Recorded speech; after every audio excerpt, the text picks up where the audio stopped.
रही है। एक ऐसे पहले संत हैं जिन्होंने इस वैलेंटाइन डे को जो है मातृ पितृ पूजन दिवस के रूप में मनाने का संकल्प किया और 2006 से अनवरत पूरे भारतवर्ष के अंदर ही नहीं अपितु पूरे विश्व के अंदर एक शुभ संकल्प के साथ में सभी लोग लग गए हैं। आज बापू जी के मैं इतना जरूर कहूंगा कि प्रातः बड़े पूज्य बात संत श्री आसाराम बापू के ऊपर जो आक्षेप लगे वो निराधार है। बड़े बड़े इस देश के अंदर लायर हुए हैं, बड़े बड़े न्यायाधीश हुए हैं, उन्होंने भी कहा है कि बापू बिल्कुल निर्दोष है, किसी भी प्रकार का नहीं। ये पूरे भारतवर्ष के ऊपर है, हिंदू समाज के ऊपर, हिंदू संस्कृति के ऊपर है। बापू जी जेल के अंदर नहीं है, हिंदू संस्कृति जेल के अंदर है। मैं सलाम नगर की इस पुण्य धरा पर माँ को लिपट करके गले में लगा करके इससे बैठी हुई थी। माता पिता की आंखों में अश्रु की धारा बह रही थी। एक बेटी की तो एक माँ जो है आंसू पूछ रही थी कि बेटा मत रो। इतना प्यार और इतना भावुक पल जो मुझे देखने को प्राप्त हो रहा है ये किसी यज्ञ से कम नहीं है। माता पिता भगवान होते हैं। बड़े बड़े शास्त्रों में बड़े बड़े प्रवचनकार कहते हैं कि माता पिता भगवान होते हैं। माँ कालिका माता के दिव्य प्रांगण में हम एक अद्भुत कार्यक्रम भी है और बड़ा भावुक कार्यक्रम है। और ये कार्यक्रम हमें प्राप्त हुआ है भारतवर्ष के महान संत प्रातः पूज्यपाद संत श्री आसाराम जी बापू जी के द्वारा। नहीं तो आज जो दिन हम देख रहे हैं वो दिन हमको देखने को नहीं मिलते। हमने तो 14 फरवरी के दिन को वैलेंटाइन डे दिवस पूरे भारतवर्ष के अंदर युवा पढ़े लिखे कुछ युवा उसको अपनी संस्कृति मान करके बैठ गए थे। लेकिन वैलेंटाइन डे जो दिवस है ये पश्चिमी सभ्यता का अपने भारतवर्ष के लिए बहुत बड़ा अभिशाप था। और उस अभिशाप को नष्ट करने के लिए अगर किसी को श्रेय प्राप्त होता है या परमात्मा ने जिसको कोई ऊर्जा प्रदान करी है वो भारतवर्ष के महान संत श्री आसाराम जी बापू हैं, जिन्होंने इस पश्चिमी सभ्यता के इस काले दिवस को, मैं तो इसको काला दिवस ही कहूँगा। हमारे इस भारतवर्ष के अंदर 365 दिन होते हैं वर्ष के और इतने त्योहार हैं, इतने पर्व आते हैं अपने सनातन धर्म के अंदर कि जिनको अगर हम मनाएं तो भी दिन कम पड़ जाते हैं। लेकिन पश्चिमी सभ्यता ने हमारे इस भारतवर्ष के ऊपर इतना षड्यंत्र किया है, वो इतनी हावी हो चुकी थी अपने इस देश के अंदर। कोई वैलेंटाइन डे दिवस, न जाने क्या क्या दिवस, में तो यहाँ से अगर नाम लेता हूँ तो मुझे पाप लगता है। ऐसे ऐसे डे लोगों ने खोज किए थे और अपनी युवा पीढ़ी को बिल्कुल ही पथभ्रष्ट कर दिया था। ऐसे में बापू जैसे संत इस भारतवर्ष के अंदर आते, मैं संतों के लिए निवेदन करना चाहता हूँ, संत न होते जगत में तो जल जाता संसार। इस भारतवर्ष को संतों की शक्ति के द्वारा, भारतवर्ष के संतों की भक्ति और शक्ति के द्वारा भारतवर्ष को, हिंदुस्तान की संस्कृति को बहुत कुछ प्राप्त हुआ है।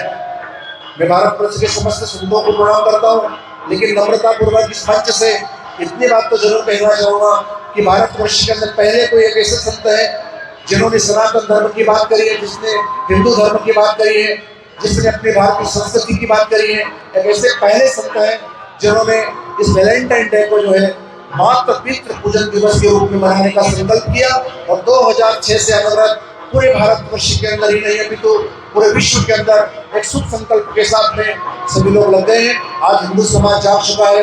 हम सभी लोगों को धर्म के लिए कार्य करने के लिए एकजुट होकर के ऐसे शुभ संकल्पों को पूर्ण करने के लिए लगना चाहिए। मैं समस्त आयोजकों को बहुत बहुत धन्यवाद देना चाहता हूँ, बहुत बहुत धन्यवाद देना चाहता हूँ।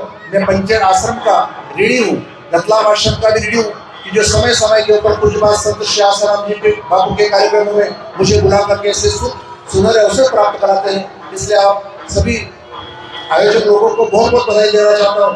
मातृ पितृ पूजन दिवस का जो महायज्ञ में देख रहा था, कुछ बेटे बेटियां माता पिता के चरणों में वंदन कर रही थी, तो कुमकुम अक्षत चढ़ा रही थी, तो गले के अंदर पुष्पमाला पहनाई थी। कोई बेटे और बेटियां, एक छोटी सी बेटी को जब मैं देख रहा था वो अपनी माँ को लिपट करके गले में लगा करके इससे बैठी हुई थी। माता पिता की आंखों में अश्रु की धारा बह रही थी। एक बेटी की तो एक माँ जो है आंसू पूछ रही थी कि बेटा मत रो। इतना प्यार और इतना भावुक पल जो मुझे देखने को प्राप्त हो रहा है ये किसी यज्ञ से कम नहीं है। माता पिता भगवान होते हैं। बड़े बड़े शास्त्रों में बड़े बड़े प्रवचनकार कहते हैं कि माता पिता भगवान होते हैं, लेकिन कुछ लोग स्वीकार करते हैं, स्वीकार कर लेने मात्र से माता पिता का पूजन नहीं होता है। ऐसे बैठ करके शुभ संकल्प के साथ में माता पिता दादा दादियों को सम्मुख बिठा करके छोटे बच्चे बड़े बच्चे और बहुएं बेटियां मिलकर के माता पिता तथा दादा दादियों की सेवा करती है। संचालक महोदय बहुत अच्छी बात कह रहे थे कि परिवार में लोगों के पास समय नहीं होता है, परिवार के बीच में माता पिता के सम्मुख बैठ करके उनसे बात करने का लोगों के पास समय नहीं होता है। एक ऐसा सुनहरा अवसर प्राप्त हुआ है और आज से हम संकल्प भी करना है कि दादा दादियां जो होती है तो भगवान होते हैं, माता पिता जो भगवान, मैंने बहुत से कार्यक्रमों में कहा है कि कभी वैष्णो देवी नहीं जा सको, कोई चिंता की बात नहीं। आप कभी अमरनाथ नहीं जा सकते हो, कभी केदारनाथ नहीं जा सकते हो, तो कोई चिंता की बात नहीं। अगर आपके घर में दादा दादियां हैं और आपके दादाजी हैं दादी जी है ना, तो आपको वैष्णो देवी अगर नहीं जा रहे हैं तो कोई चिंता की बात नहीं। आइए हम सब मिलजुल करके नवयुग का निर्माण करें और समस्त कर्तव्यनिष्ठ महानुभावों से मेरा निवेदन है, पार्षद महोदय यहाँ पर बैठे हुए, कोई जनप्रतिनिधि यहाँ पर बैठे हुए, जनप्रतिनिधि मिलकर के ऐसे सुंदर सुंदर आयोजन अपने अपने वार्ड में, अपने अपने गांव में ऐसे आयोजन करें ताकि माता पिता के प्रति जो कृतज्ञता की जो भावना होती है ऐसी भावना को विकसित कर सके। सुनहरा अवसर हमें प्राप्त हुआ है बापूजी के द्वारा। बापूजी के मैं इतना जरूर कहूंगा कि प्रातः स्मरणीय पूज्यपाद संत श्री आसाराम बापू के ऊपर जो आक्षेप लगे वो निराधार है।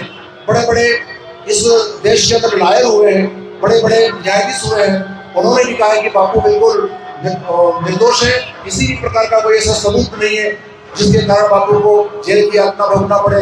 लेकिन कोई तकनीकी मिस्टेक के कारण या कोई अंग्रेजों के काले कानूनों के द्वारा इस प्रकार बापू जी के ऊपर बहुत बड़ा अभिशाप, मैं कहता हूँ कि बापू जी के ऊपर नहीं है, ये पूरे भारतवर्ष के ऊपर है, हिंदू समाज के ऊपर, हिंदू संस्कृति के ऊपर है। बापू जी जेल के अंदर नहीं है, हिंदू संस्कृति जेल के अंदर है।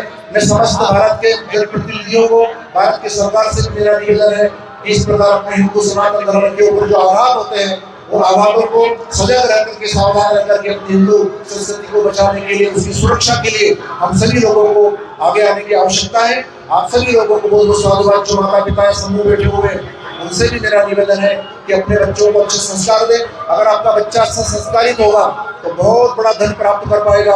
अपनी धर्म और शक्ति की पहचान बना करके आप सभी लोगों को अपने बच्चों को अच्छे संस्कार देना है। आज के दिन इतना ही। आप सभी लोगों को बहुत बहुत प्रणाम, धन्यवाद।